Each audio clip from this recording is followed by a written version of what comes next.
St. Louis is preparing for a potential catastrophic event here, and I'm not sure most people are aware of this.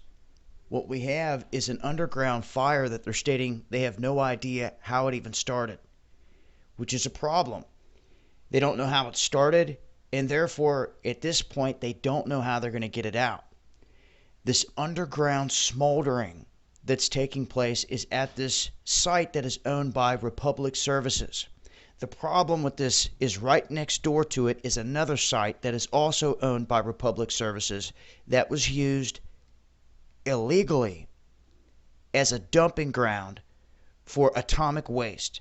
It even has material dating back to the Manhattan Project that was buried at this facility. Now, it was buried kind of all over the place, and like I said before, illegally.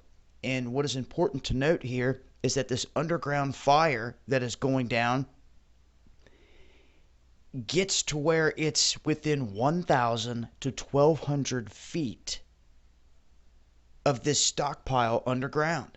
You have an underground fire burning, approaching an underground stockpile of all kinds of toxic chemicals, and if it catches fire, it could cause a serious plume, a serious radioactive plume that would be let into the environment, and whoever's around or downwind from it is going to be affected. This is out of their control, it seems, at this point. They're saying they're working on a plan to try to, first off, they say they're going to try to stop the smell of the smoldering by replacing the piping. This piping is letting the smell out. And it's kind of like, why are you trying to go around the problem? You need to eliminate this fire first and foremost as it's creeping toward this waste. And if it gets there and they have no way of stopping it, then it's just going to continue to burn. So this is a pretty critical situation to me when you've got an underground fire that they cannot stop and it's heading toward old nuclear waste, especially coming from the Manhattan Project. That was dumped there in the 70s. They've known about this. So as I find out more and figure out exactly what sparked this fire, I'll keep you guys posted, but it's something to make note of.